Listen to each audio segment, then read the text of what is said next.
नमस्कार दोस्तों। आज हम लोग एक अलग केस पे डिस्कस करते हैं और देखते हैं कि किस तरह से 302 का मुकदमा लड़ा जाता है, फैक्ट क्या थे, किस तरह के एविडेंस थे। इसको मैं संक्षिप्त में पहले आपको बता देना चाहता हूँ। यह जो केस है या जिस केस को या जिस निर्णय को हम लोग डिस्कस करने वाले हैं, ये मुकदमा 302 के अपराध के लिए चला था, जिसमें अपराधी को निर्दोष साबित कर दिया गया। यही ये केस का निर्णय है। हम लोगों को इसमें देखना है कि सर्कमस्टेंशियल एविडेंस थे, लास्ट सीन टुगेदर थ्योरी था और प्रोसिक्यूशन ने रीजनेबल डाउट के अगेंस्ट कैसे केस को प्रूफ नहीं कर पाया। इन्हीं सबों पे हम लोग विचार करते हैं। इसमें अभियुक्त है संतोष उर्फ भोला यादव। आप सभी जो कोई भी प्रिपरेशन करते हैं उन्हें यह मालूम होगा कि सर्कमस्टेंशियल एविडेंस पे एक केस पढ़ाई जाती है, Santosh Singh versus CBI 2010। Circumstantial evidence पे बहुत ही महत्वपूर्ण केस है, खास करके तब जब लॉ स्टूडेंट इसे समझने का प्रयत्न करते हैं, क्योंकि इस केस में जो विक्टिम थी, जिसकी हत्या हुई थी, वो लड़की दिल्ली लॉ कॉलेज की छात्रा थी, दिल्ली यूनिवर्सिटी की। इसलिए वो बहुत ही रोचक और इंटरेस्टेड हो जाता है। परंतु इस केस में जो एक्यूज्ड है वो संतोष उर्फ भोला यादव है और ये निर्दोष साबित हो जाता है और वहाँ पे वो दोषी साबित हो गया था 2010 वाले मामले में। आइए हम लोग पहले देखते हैं कि एफआईआर क्या था। एफआईआर को हम लोग पढ़ेंगे तो एफआईआर ये है, अभियोजन पक्ष कथन। यहाँ से मैं पढ़ रहा हूँ। अभियोजन पक्ष कथन इस प्रकार है। वादी है इसमें Jagdanand Yadav, so and so, दिनांक। पहले एफआईआर हम लोग पढ़ लेंगे तो समझने में आसानी होगी। थोड़ा धैर्य के साथ समझने का प्रयास करेंगे तो ये आपको सीधा सीधा सेशन ट्रायल में लाभ पहुंचाएगा। और यदि आप प्रिपरेशन करते हैं जुडिशियल सर्विस का, तो जहां कहीं भी सर्कमस्टेंशियल एविडेंस से क्वेश्चन आते हैं, चाहे वो लास्ट बिहार एपीओ मेंस में आया था या अभी हालिया किसी में आया था सर्कमस्टेंशियल एविडेंस लिखने का, वहाँ पे आपका मेंस में 10 नंबर का क्वेश्चन यदि आता है तो आप लिखने की स्थिति में होंगे सिर्फ और सिर्फ एक इस केस से। और इसको मैं करके दिखाऊंगा, लास्ट में आप लोगों को दिखाऊंगा कि आप एडवोकेट हैं तो सेशन ट्रायल में इसका लाभ, और यदि आप प्रिपरेशन करने वाले छात्र हैं तो आपको कैसे लाभ है। एफआईआर देखिए, दिनांक 13/3/2014 को, समय करीब 1 बजे, दिन उसका पौत्र अमनदीप यादव, यही मृतक है बच्चा अमनदीप यादव, लगभग 10 वर्ष, घर से साइकिल से कलम लेने के लिए दुकान पर गया था। समय करीब 3 बजे दिन कुछ लोग घर पर आकर सूचना दिए कि आपका पौत्र घायल अवस्था में ग्राम फतेहपुर से में सीवान में नाले के पास बंधे यानी बांध, डैम छोटा होगा, के नीचे पड़ा था, जिसके सिर पर व चेहरे पर गंभीर चोट लगी है, जिसको आसपास के लोग 108 नंबर एम्बुलेंस को बुलाकर अस्पताल भिजवाए हैं। वादी के पौत्र का अस्पताल में मृत्यु हो गया। उसके पौत्र की अज्ञात लोगों द्वारा हत्या कर दी गई। उसके पौत्र का शव अस्पताल में है, अतः निवेदन है कि विधिक कार्यवाही करें। आप देखिए, यदि इससे एफआईआर आप मानेंगे तो इसमें सिर्फ ये तथ्य है कि 13/3 को इनके पौत्र को किसी ने हत्या कर दी। इसमें कोई एक्यूज्ड का नाम नहीं है, अननेम्ड एफआईआर होता है। कहा तो ये जाता है कि FIR is not encyclopedia and there is no need to elaborate each and everything, but इसका कितना बड़ा इफेक्ट होता है इस जजमेंट में भी हम लोग देखेंगे।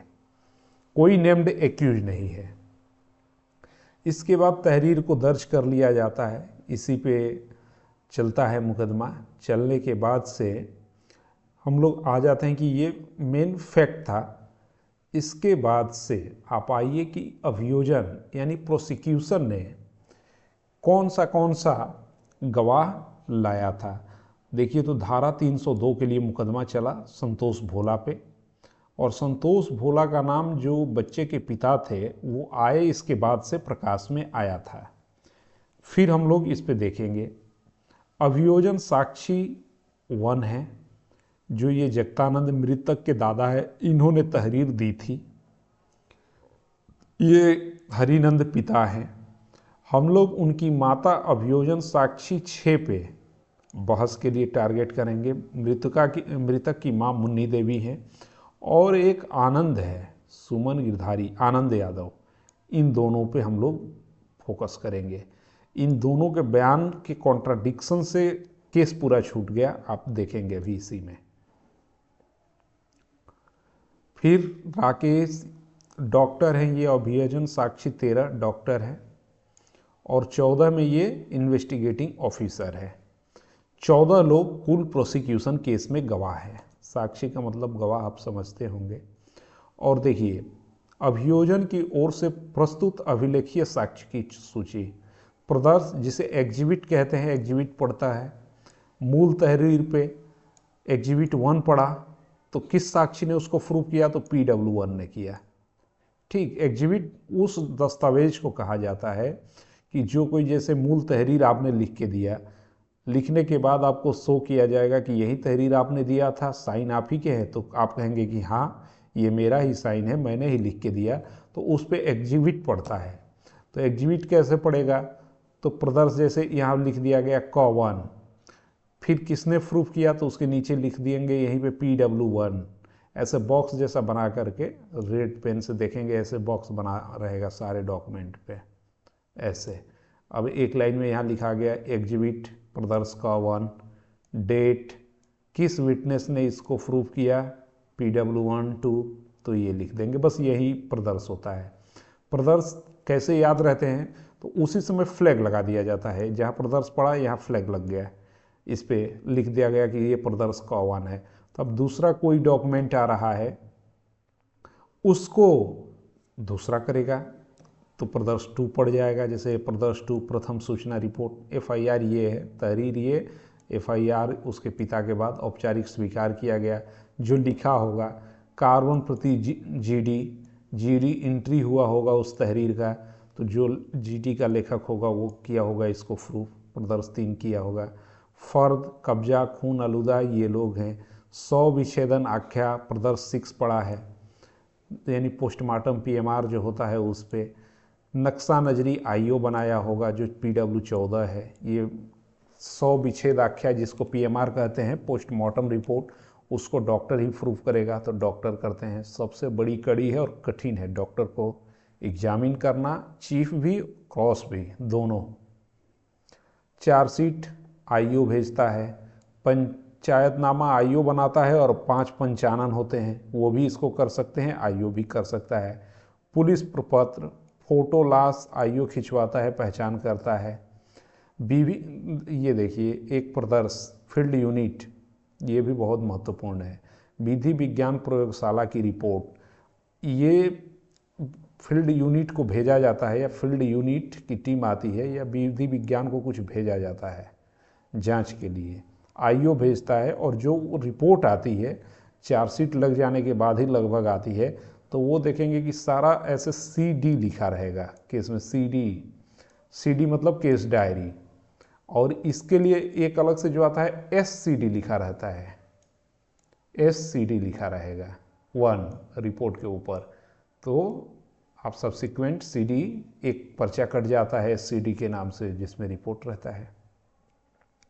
अब अभियोजन के ओर से प्रस्तुत ये भौतिक साक्ष्यों की सूची दी हुई है कि क्या क्या उन्होंने किया।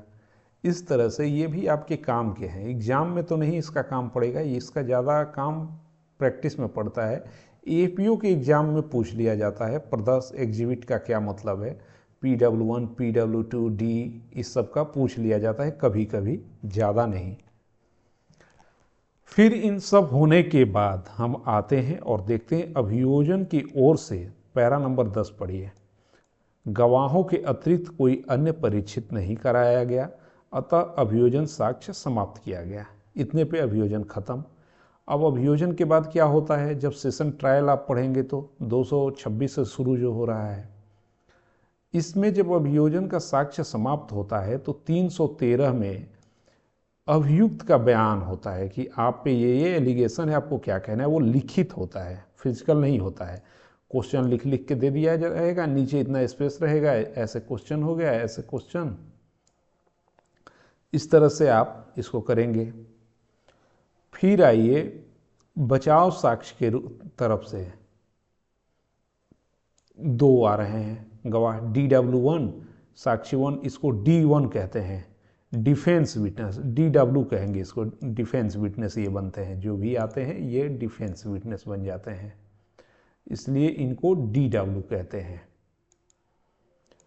फिर DW2 हो रहे हैं प्रस्तुत। इसके बाद आइए जगतानंद ने मुख्य परीक्षा मेरे मृतक पोते के, जो मेन पॉइंट है वहां से मैं शुरू करता हूं, दिखाता हूं कि क्या क्या है। सारे गवाहों के जो बयान हैं, बयानात वो सीरियल वाइज है, PW3, PW4, 5, PW6। Munni Devi का मुख्य परीक्षा पढ़ी है। ये बच्चे की माँ है, इनको मैंने देखा कोर्टरूम में बेहोश हो जा रही थी। ये बच्चे की माँ है, इनका बयान देखिए। घटना दिनांक 13/3/14 की है। उस समय दिन का 1 बज रहा था। उस दिन हमारा लड़का 12 बजे पढ़कर आया। एग्जामिनेशन इन चीफ, ये सब आप समझ रहे होंगे। एविडेंस एक्ट में पहले चीफ होता है, इसके बाद क्रॉस होता है, फिर री होता है, ऐसे करके 3 स्टेजेज हैं एग्जामिनेशन की। मेरे पास ये लिखने वाला नहीं है, माउस से लिखने का प्रयास कर रहा हूँ इसलिए नहीं लिख पा रहा हूँ। 3 होता है। आया, उसने चीफ में बयान अपना दी है उन्होंने। चीफ में जनरली बयान 161 वाला ही होता है, जो 161 में आप आईओ को बयान देते हैं वही एग्जामिनेशन इन चीफ में बताते हैं। फिर इसके बाद से बज रहा था दिन में, हमारा लड़का आया। मैंने कहा कि खाना खा लो, तब कहा कि मैं भोला भैया के दुकान से पेन लेकर आ रहा हूँ तो खाना खाऊंगा। थोड़ी देर बाद जब लड़का नहीं आया तो मैं खेत में बरसीन काटने चली गई। तब तक स्कूल से प्रेम बाबू ने फ़ोन किया कि अमरदीप कहाँ है। तब हमने कहा कि क्या बात है। इस पर प्रेम बाबू ने फ़ोन काट दिया। उसके बाद मैं घर आई, काफ़ी देर हो गया, बच्चा घर वापस नहीं आया। तब से हल्ला गुल्ला मचने लगा। हल्ले गुल्ले में यह मालूम हुआ कि एक लड़का मारकर कूड़ी नली में फेंका हुआ है और उसकी साइकिल वहीं पड़ी हुई है।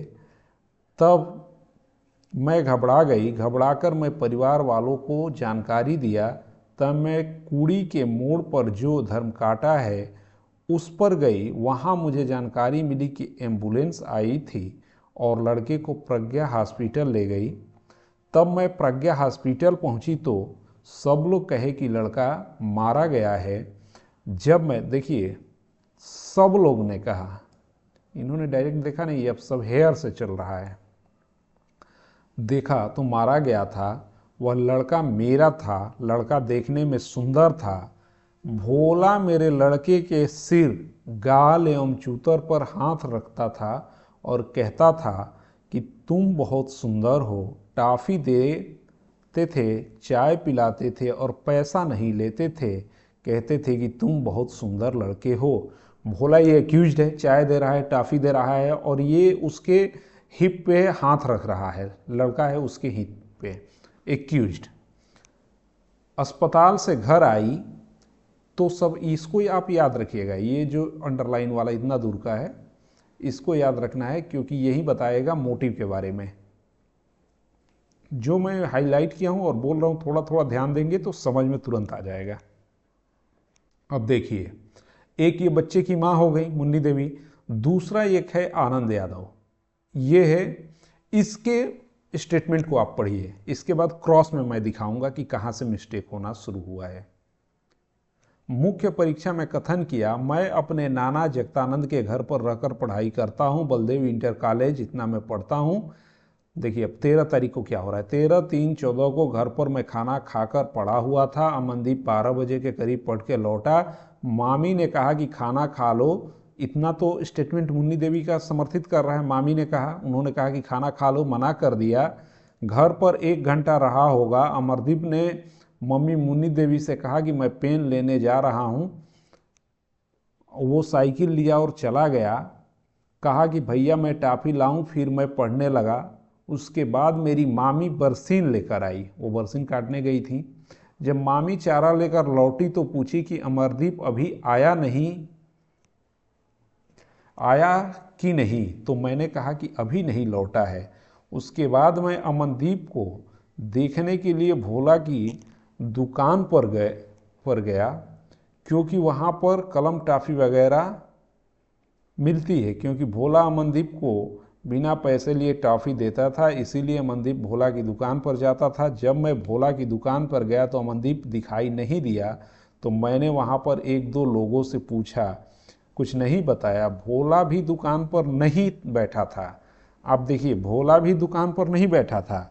ये तब जा रहा है जब मम्मी बरसिंह लेकर आ रही हैं, और मम्मी कह रही हैं, मुन्नी देवी कह रही हैं कि कोई उनको फ़ोन किया था और पूछा कि अमनदीप कहाँ है। मुन्नी देवी कह रही है ना कि प्रेम बाबू अस्पताल फ़ोन किए थे, मिली, हल्ला गुल्ला सुनी, मालूम हुआ काफ़ी देर हो गया, घर वापस नहीं, फेंक दिया, साइकिल वहीं पड़ी है जी। बरसीन काटने प्रेम बाबू, देखिए यहाँ से प्रेम बाबू ने फ़ोन किया था, कुछ अनहोनी हो चुकी थी। अब ये कह रहे हैं कि जब मामी घर आ गई, मामी यानी मुन्नी देवी घर आ गई, बरसीन लेकर चली आई, तब इनको भेज रही हैं। तो ये जा रहे हैं, पूछे हैं तो भोला भी दुकान पर नहीं बैठा था, दुकान खुली थी। तब मैं बगीचे के पास अमनदीप को देखते हुए आया तो देखा कि अमनदीप साइकिल चलाते हुए, मामी घर आ गई है तब ये देखने गया है और देख रहा है कि अभी जिंदा है, साइकिल चलाते हुए नाले की तरफ जा रहा था और भोला उसके पीछे साइकिल पर दोनों तरफ पैर करके बैठा था। एक कॉन्ट्राडिक्शन यहाँ पे आप नोट करते चलिए कि मामी बरसिंग काट रही थी, तभी प्रेम बाबू का फोन आया कि अमनदीप है कहाँ। अमनदीप जब वो पूछी कि क्या बात है तो फोन काट दिए, यानी कुछ प्रेम बाबू को पहले पता चल गया था। इसके बाद तब मैंने अमनदीप को आवाज़ लगाई, लेकिन अमनदीप साइकिल चलाते हुए पीपल के पेड़ की तरफ जंगल में पहुंच गया और उसने हाथ हिलाया। तब मैंने सोचा कि नई साइकिल पाया है और साइकिल चलाने में मग्न है। इतना ये देखकर आए थे, लेकिन ये बात ये देख लिए थे अमनदीप जा रहा है उसके साथ, भोला के साथ। अब ये DW8 हैं, DW9, इन दोनों को ही याद रखिएगा, समझने में आसानी होगी। इन लोगों को छोड़िए, ये लोग मौके और इसके हैं गवाह। अब हम लोग आते हैं डॉक्टर साहब पे, PW13 पे। डॉक्टर साहब ने क्या कहा कि ये IMS BHU में तैनात थे, उस दिन इनको आए, अमनदीप था। अमनदीप मृतक कारित 16 थी, जिसका विवरण निम्न था। देखिए एंटीमॉर्टम इंजरी जो है वो टोटल 16 थी डिजीज के बॉडी पे। अब इन्होंने क्या क्या बताया, स्टिच वुंड, 2 सेमी साइज स्कैपल दाहिने तरफ, 2 सेमी ऊपर, 3 सेमी तरफ मौजूद था। ये देखिए 3 सेमी एरिया, दूसरे में बहुत सारे स्टिच वुंड, नाक के दाहिने तरफ सामान, सिला हुआ घाव सर में ही, सर में फटा हुआ, ये भी फटा हुआ घाव, नीलगुर निशान, यानी सारे चोट लगभग इसके सर में ही आए हैं, बच्चे के सर में आए हैं। ये डॉक्टर साहब हैं, इन्होंने अपना बयान दे दिया। इसके बाद से हम लोग आगे बढ़ते हुए, ज़्यादा समय न लगाते हुए शॉर्ट में ही समझने का प्रयत्न करते हैं। यदि आप इसको विस्तार से पढ़ेंगे और समझने का प्रयत्न करेंगे तो बहुत फ़ायदा होगा। लेकिन हम आते हैं डायरेक्ट पे और नीचे देखते हैं बहस अभियोजन, ये सारा तथ्य आ गया। अब जज साहब लिख रहे हैं, मैंने जिला शासकीय अधिवक्ता फौजदारी बचाव पक्ष विद्वान के तर्कों को सुना तथा पत्रावली पर साक्ष्य का अवलोकन किया। इसके ऊपर वाला ये जो डिफेंस काउंसिल है उनके तर्क हैं, ये भी बहुत अच्छे हैं। इसको यदि आप चाहें तो डाउनलोड करके पढ़ें। मैं इसको न पढ़ता हूँ क्योंकि और समय लगेगा, मैं सीधे आता हूँ कि निष्कर्ष पे क्या होता है। बहस अभियोजन, अभियोजन ने बहस किया, जो जो था कि इन्होंने ये बताया, इन्होंने ये बताया, ऐसे ऐसे करके वो विद्वान जिला से तर्क दिया कि अमनदीप यादव मृतका की मौसी का लड़का द्वारा अपने साक्ष्य में कथन किया गया कि वह अपने नाना जगतानंद, इसी पे हैमर ज़्यादा था, आनंद पे, जो देखा था, लास्ट सीन इसी पे लाया जा रहा था। इसके बाद से आइए, सारे गवाहों का एनालिसिस ये किया गया है कोर्ट के द्वारा। PW8 सुमन यादव एक हैं, और सुमन यादव क्या बताई थी कि सुमन यादव द्वारा अपने साक्ष्य में कथन किया गया कि अभियुक्त संतोष भोला मोबाइल पर फोन करके पूछा गया कि मृतक की हत्या के संबंध में किसी को पकड़ा गया अथवा नहीं। उक्त की जानकारी होने पर वह संदेह हुआ कि अभियुक्त द्वारा मृत्यु की कारित की गई। वो फोन पे पूछा था, लेकिन जब क्रॉस में सुमन से पूछा गया कि किस नंबर से फ़ोन आया, तो ये फ़ोन नंबर नहीं बता पाई। क्या तुम्हारे पास फ़ोन का CDR है कि उस दिन उस कोई फ़ोन किया था, तो वो CDR भी प्रोसिक्यूशन प्रस्तुत नहीं कर पाया।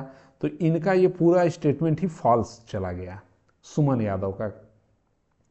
अब देखिए, परिस्थिति जन्य साक्ष्य के मामले में साक्ष्य के आधार पर कड़ी से कड़ी मिलाया जाना अनिवार्य है, जैसा कि संतोष सिंह वर्सेस CBI 2010 के केस में है। शुरू में ही बताया मैंने, सर्कमस्टेंशियल एविडेंस के केस में प्रस्तुत मामले में अभियोजन प्रस्तुत साक्ष्य से कड़ी मिलाते हुए साबित करने में सफल रहा है कि अभियोजन और मृतक अमनदीप की हत्या कारित की गई है। ये कौन कह रहा है? सरकारी जो शासकीय अधिवक्ता है वो कह रहे हैं कि मैंने इसको प्रूफ कर दिया है। अब देखिए, माफ़ करेंगे, ऊपर ही मैंने कहा था बचाव पक्ष का कथन, बचाव पक्ष यहाँ से शुरू हो रहा है। उनके ये तर्क हैं कि नहीं, वो नहीं किया। जैसे यहाँ पे अंतर्गत 302 अज्ञात व्यक्ति के विरुद्ध पंजीकृत की गई। यह भी तर्क दिया गया कि मृतक अमनदीप के पिता रामाश्रय घटना के समय शहर में मौजूद नहीं थे। रामाश्रय द्वारा प्रार्थना पत्र 5 दिनांक 24 को अभियुक्त संतोष 5 तारीख को जब इसके पिता आए तो किसी के कहने पे संतोष भोला को नामित कर दिए। किसके कहने पे, इसके भी साक्ष्य नहीं है, और ये घटना देखे भी नहीं थे। फिर अभियुक्त संतोष भोला को प्रस्तुत मामले में नामजद किया गया। उक्त प्रार्थना पत्र में कहीं भी यह कथन नहीं किया गया कि PW11 रामाश्रय यादव को इस बात की जानकारी कैसे हुई कि अभियुक्त संतोष भोला ही है। ये डिफेंस काउंसिल पूछ रहे हैं कि कैसे उन्हें पता चली थी PW11 को, क्योंकि ये ऐसा कोई साक्ष्य तो लाया नहीं गया होगा, इसलिए इस पे हैमर हो रहे हैं वो। ऐसे ही अभियोजन जिन जिन पॉइंटों पे बहस किया उसके ये सारे तर्क हैं। इसमें देखिए, ये भी एक महत्वपूर्ण है। अभियोजन द्वारा मृतक अमनदीप यादव की हत्या संतोष उर्फ भोला द्वारा कारित किए जाने को साबित करने हेतु न्यायालय में तथ्य के साक्षीगण के रूप में PW1, 6, 7, 8 और 11 परीक्षित कराए गए। उपरोक्त साक्षीगण साक्ष्य में गंभीर विरोधाभास है। उक्त के कारण वही जो आपको मैंने हाईलाइट करने की कोशिश कर रहा था, उसी को ये भी किए हैं। अब देखिए, एक कह रहे हैं वो कि उक्त साक्षी यह भी कथन कर रहे हैं कि अमनदीप को बहुत मानता था, बिना पैसे टॉफी बिस्किट, लड़का बहुत सुंदर है, किया गया पूरा विश्वास के अलावा मेरे पोते को कोई नहीं मारा। तब इसमें कह रहे हैं कि बचाव पक्ष तक दिया गया कि जगतानंद यादव द्वारा तहरीर प्रदर्शक में संतोष उर्फ भोला को नामित नहीं किया गया है और न ही अमनदीप को भोला की दुकान पर जाने का कथन किया गया था। उक्त साक्षी द्वारा प्रथम बार न्यायालय में कहा गया। अगर प्रथम बार आप कुछ भी न्यायालय में कहेंगे तो वो पढ़ा नहीं जाएगा यदि उसका कोई सपोर्टिंग आधार नहीं है तो। बचाव पक्ष के विद्वान अधिवक्ता द्वारा एम्बुलेंस आनंद कुमार को लड़के को ढूंढने भेजा था, वह 2-3 मिनट के अंदर ही आ गया। बताया कि एम्बुलेंस आई थी और अमनदीप यादव को प्रज्ञा अस्पताल ले गई। क्रॉस ये अपना बता रहे हैं। चीफ में तो उसने कहा है कि मैंने देखा कि संतोष भोला साइकिल के पीछे बैठा था और अमनदीप साइकिल खुश होकर चलाते हुए जंगल की तरफ गया। चीफ में क्रॉस में आ गया कि मैंने बताया कि एम्बुलेंस आई थी और अमनदीप को यादव को प्रज्ञा अस्पताल ले गई थी। यह भी बताया कि उसने अमनदीप को नहीं देखा, और उसने क्या कहा था, अमनदीप को देखा। ये जो लाइन है ना, ये हाईलाइट जो मैं किया हूँ 2 से 3 मिनट, और ये सेंटेंस, इन दोनों का अगर आप जोड़ने का और कला सीख गए कि किस परिस्थिति में ये सवाल दोनों पूछा गया था, तो आप समझ जाइए कि क्रॉस एग्जामिनेशन को समझने में मास्टर हो गए हैं। अब सवाल क्या था कि कैसे, तो वो कह दिया होगा कि एम्बुलेंस।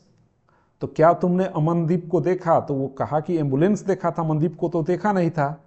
तो अमनदीप को नहीं देखा, तो ये क्या लिखवाया गया होगा, उसने यह भी बताया कि अमनदीप को मैंने नहीं देखा, और मामी को बताया है कि देखा हूं। उक्त साक्षी द्वारा अपने साक्ष्य में यह भी कथन किया गया कि जब वो अस्पताल से घर आई तो ओम प्रकाश की लड़की सुमन ने बताया कि भोला की मोबाइल PW6 या मुन्नी देवी द्वारा कथन किया फोन आया, जानकारी मिला। साक्षी द्वारा विश्वसनीय नहीं है। यदि घटना के दिनांक जानकारी मिल गई तो भोला ने बच्चे को मारा है, तो उसके उपरोक्त की सूचना पुलिस को क्यों नहीं दी गई, इन्होंने सवाल किया है। अब देखिए ये अमनदीप वाला बचाव पक्ष इस पे क्या कह रहा है। PW7 आनंद यादव द्वारा साक्ष्य में कथन किया गया कि घटना को अमनदीप यादव को ढूंढने के लिए भोला की दुकान पर गया, दिखाया। उपरोक्त साक्षी द्वारा यह भी कथन किया गया कि उसने देखा कि अमनदीप साइकिल चलाते हुए नाले की तरफ जा रहा है, भोला उसके पीछे बैठा है। उपरोक्त साक्षी मृतक का रिश्तेदार है। यदि उसके द्वारा घटना के दिनांक को मृतक अमनदीप की साइकिल संतोष भोला को जाते हुए देखा गया होता तो वह इसकी सूचना तत्काल पुलिस को दे देता। FIR में भी बताता कि लास्ट में उसी के साथ देखा गया था। उपरोक्त साक्षी द्वारा ऐसा नहीं किया गया और इसका कारण से उक्त साक्षी का उपरोक्त कथन संदिग्ध हो जाता है।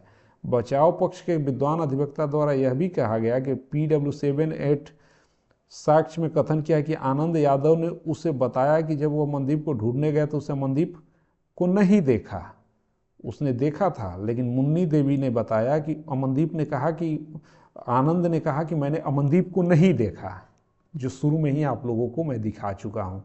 ये विरोधाभास, इस तरह के विरोधाभासों को आप पहचानेंगे तभी अपने क्लाइंट को बचा पाएंगे। इसी को विद्वान बचाव पक्ष के अधिवक्ता ने किया है। इन सबों को मैंने बहुत हाईलाइट किया है और लास्ट ही चल रहा है, यहीं से देखना शुरू करिए। बचाव पक्ष के विद्वान अधिवक्ता द्वारा तर्क दिया गया कि प्रस्तुत मामले में मृतक अमनदीप यादव की हत्या की कोई भी चतुर्दर्शी साक्षी नहीं है। उपरोक्त परिस्थितियों में प्रस्तुत मामला परिस्थिति जन्य साक्ष्य का बनता है।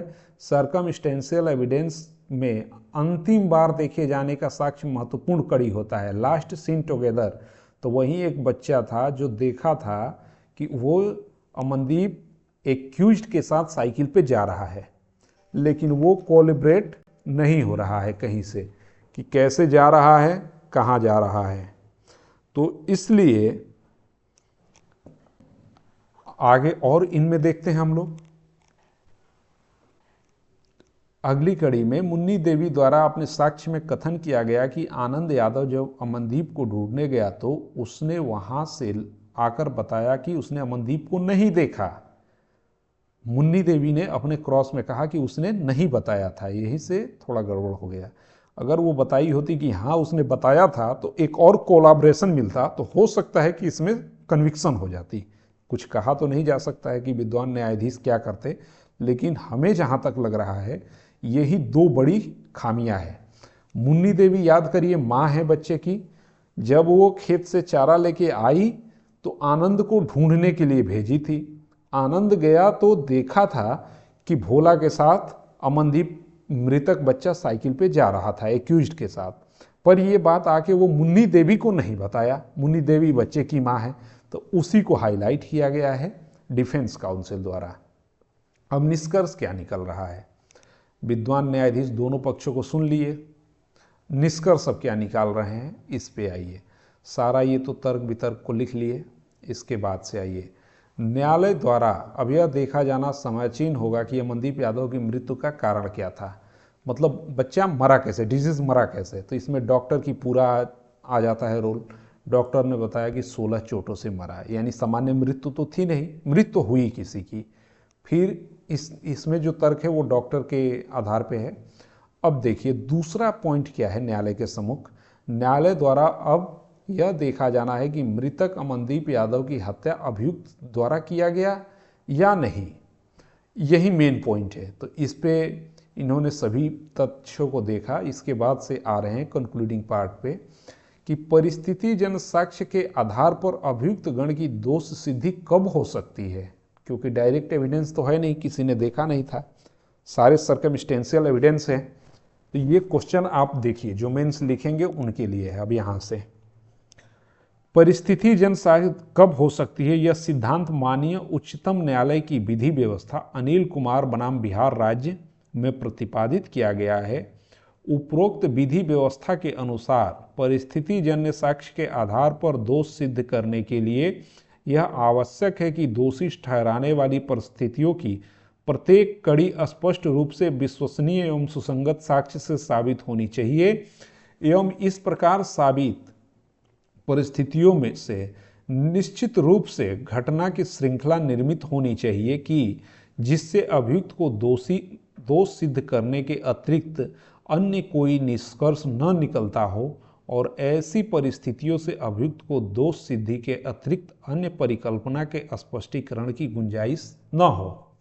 कब होगा, तो ये जैसे कि एक क्वेश्चन पूछा जाता है 5 नंबर का कि परिस्थिति जन साक्ष्य में कब किसी को सजा दी जा सकती है, तो आप ये अनिल कुमार रेफर करके बस इतना का हिंदी में लिख रहे हैं तो हिंदी लिख दीजिए और इंग्लिश लिखते हैं तो इंग्लिश।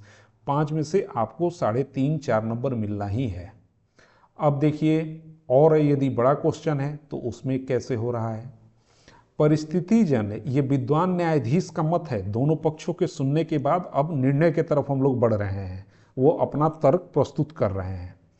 परिस्थिति जन साक्ष्य ऐसा साक्ष्य है जिसमें परिस्थितियां अभियोजन पक्ष को साबित करनी होती है जिसके तहत कोई घटना हुई हो, अर्थात परिस्थिति जन्य साक्ष्य के तहत परिस्थितियों को साबित किया जाना अपेक्षित है। परिस्थिति जन्य साक्ष्य के पीछे यह सिद्धांत है कि व्यक्ति झूठ बोल सकता है, परिस्थितियां नहीं। तो circumstantial evidence is a direct evidence apply indirectly. एक तो लाइन महत्वपूर्ण यह है कि डायरेक्ट एविडेंस से इनडायरेक्टली वो अप्लाई होता है। माननीय उच्चतम न्यायालय द्वारा नजीर, Bobby versus state of Kerala और Sarda Birdhichand versus state of Maharashtra, इसमें 5 गोल्डन रूल बताए गए हैं। यदि परिस्थिति जन साक्ष्य आप लिख रहे हैं तो ये गोल्डन रूल लिखना भी जरूरी है। आप ये बॉबी स्टेट ऑफ केरला नहीं भी रेफर कर रहे हैं, 2023 का इसे लेटेस्ट अगर करते हैं अपडेट, बिल्कुल करिए। अगर इस तरह से लिखेंगे आंसर तो ज़्यादा नंबर मिलेंगे।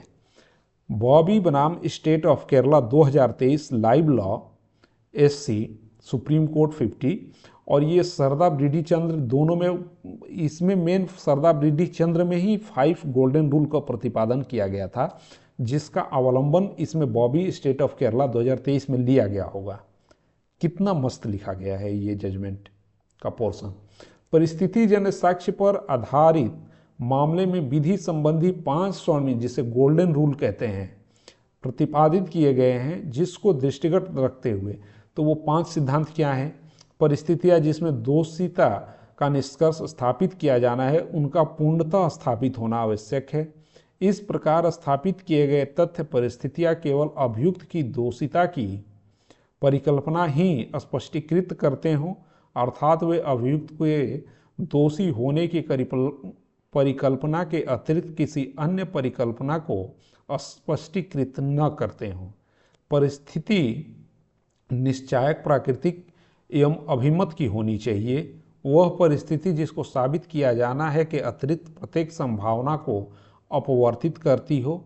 साक्ष्य की श्रृंखला इस प्रकार होनी चाहिए जो अभियुक्त की निर्दोषिता के प्रति संलग्न। अब इसको ट्रांसलेट भी इंग्लिश में करना संभव नहीं है एग्जैक्ट मेंस आंसर राइटिंग लिखने के लिए। यदि आप हिंदी में प्रयास कर रहे हैं तो इससे और ये 2 पैराग्राफ को बस लिख लीजिए, आपका सर्कमस्टेंशियल एविडेंस कंप्लीट हो जाएगा। और एक नीचे और आएगा जहाँ पे लास्ट सीन टुगेदर है। प्रस्तुत प्रकरण में अब यह देखा जाना है कि अभियोजन पक्ष की ओर से साक्ष्य प्रस्तुत किया गया, क्या अभियोजन उन परिस्थितियों को जिसके द्वारा विश्वास व्यक्त किया गया है साबित कर सका है। अब कह रहे हैं कि सर्कमस्टेंशियल एविडेंस इन इन आधारों और इन दायरों में आना चाहिए, तब इसका अवलोकन करेंगे कि क्या वो इन परिस्थितियों में आ रहा है, दायरा में आ रहा है। तो दोनों तरफ के प्रोसिक्यूशन और डिफेंस के एनालिसिस करेंगे। इसमें एक जगह देखेंगे कि आ रहा है, तर्क दिया अभियोजन के अनुसार मृत्यु संतोष भोला उपरोक्त पूछा गया, कोई पकड़ा नहीं गया। ठीक, ये इनका तर्क है, इसको डाउनलोड करके आप पढ़ें पूरा, तो पूरा स्पष्ट हो जाएगा।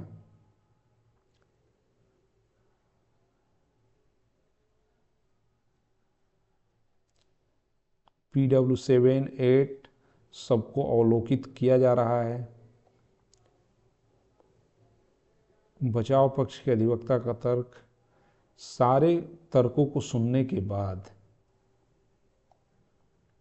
वो दोनों तरफ के जो ऊपर बचाव पक्ष और अभियोजन था, पूरा का एनालिसिस इसमें किया गया है।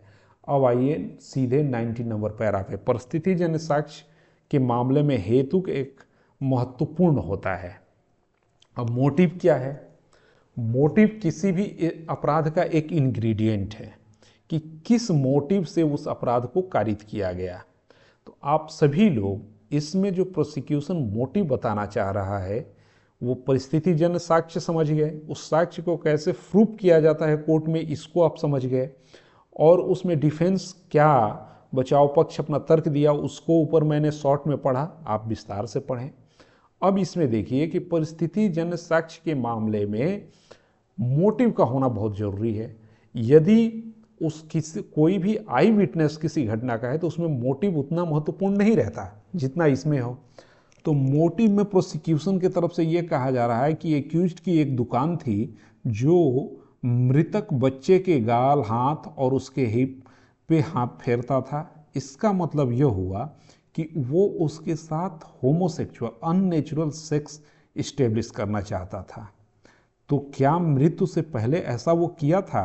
तभी तो हेतुक उसका इस्टेब्लिश होगा। यही आगे इसमें डिस्कस किया गया है। अब देखिए, न्यायालय द्वारा यह देखा जाना महत्वपूर्ण है कि अभियोजन हेतुक साबित करने में सफल रहा है अथवा नहीं। उल्लेखनीय है, सारे नए जजमेंट इसमें रेफर किए गए हैं। Ravi Sharma versus state government NCT of Delhi में विधि व्यवस्था की गई है कि परिस्थितिजन्य साक्ष्य के मामले में हेतुक महत्वपूर्ण हो जाता है, चश्मदीद साक्ष्य के मामले में हेतुक अत्यधिक महत्वपूर्ण नहीं होता है। ये बहुत ही ज़बरदस्त है। अब ये इसको अगर प्रैक्टिशनल लॉयर हैं आप तो कहाँ रेफर कर सकते हैं? जहाँ आपका मामला चश्मदीद साक्ष्यों पर आधारित है और वहाँ मोटिव क्लियर नहीं है, तो इस जजमेंट को आप रेफर कर देंगे कि श्रीमान सुप्रीम कोर्ट ने, ऑनरेबल अपेक्स कोर्ट ने रवि शर्मा के केस में कहा है कि इस ऐसे मामलों में हेतु यानी मोटिव का होना, चश्मदीद जहाँ पे एविडेंस है वहाँ पे मोटिव का उतना महत्वपूर्ण स्थिति नहीं होता है। ये उसमें काम आ जाएगा।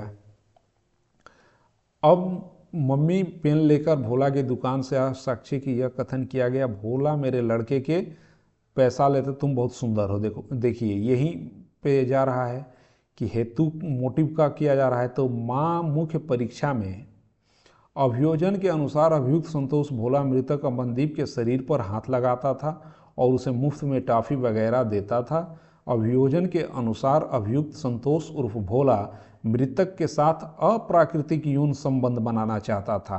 आ रहा है ना? इस कारण उसकी हत्या कारित कर दिया। बनाना चाहता था, इस कारण हत्या कर दिया।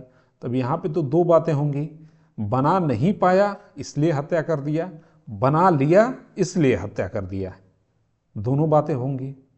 तो यदि बना लिया एक्यूज ने अननेचुरल सेक्स बच्चे के साथ, तो उसको यह भय हो गया कि ये किसी को बता देगा, इसलिए उसकी हत्या कर दिया। बनाने नहीं दिया तो हत्या कर दिया तो दूसरी बात है।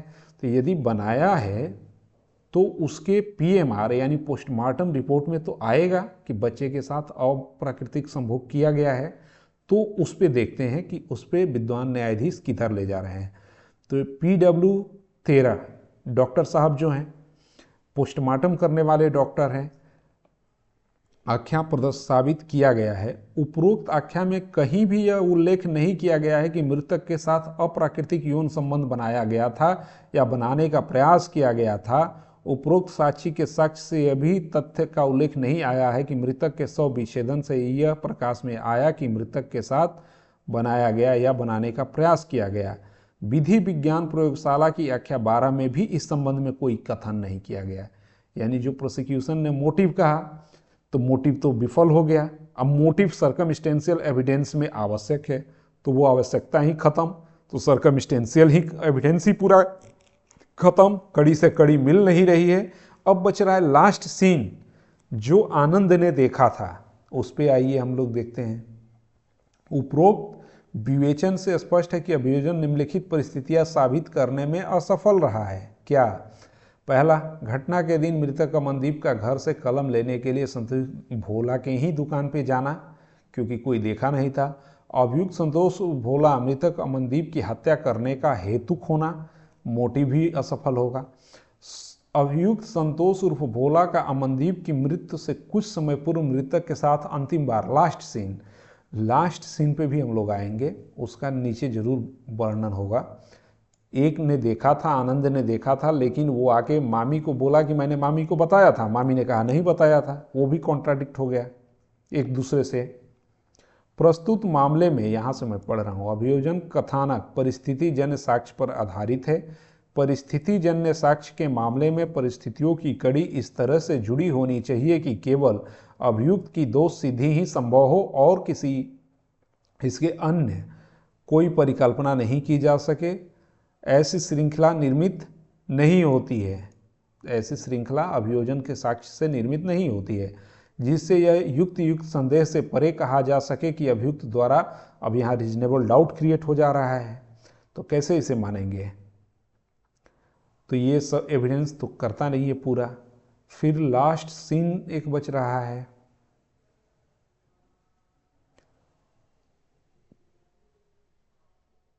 वासुदेव बनाम, इसको देखिए, एक 2022 का रेफरेंस दिया गया है।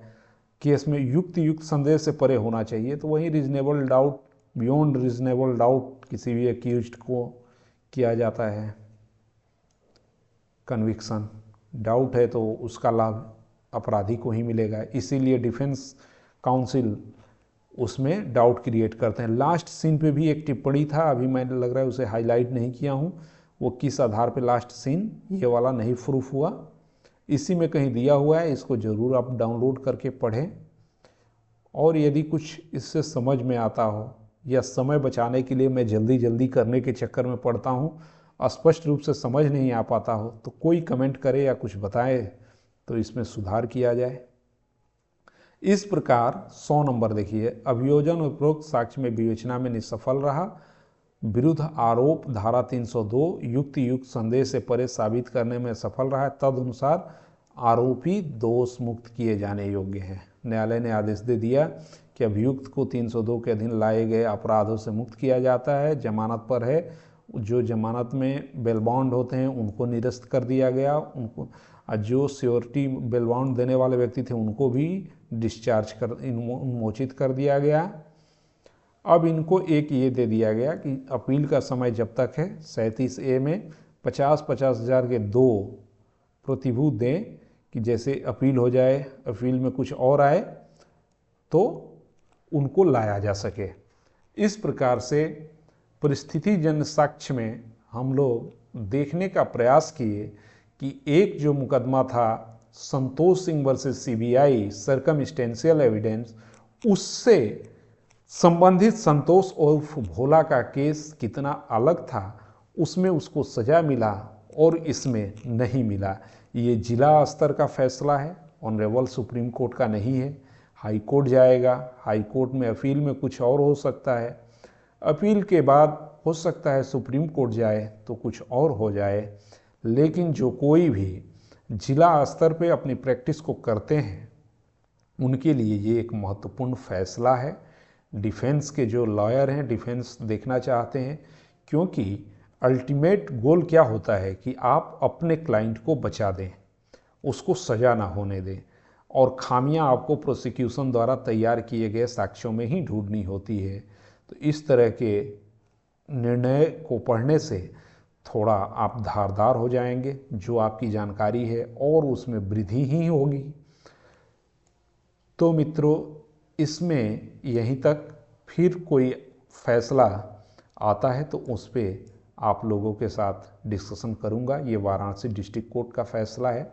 इस तरह के फैसले को आप ऑनलाइन कहीं भी किसी भी डिस्ट्रिक्ट के डाउनलोड कर सकते हैं। अब सब फ्री में अवेलेबल है। तब तक के लिए नमस्कार।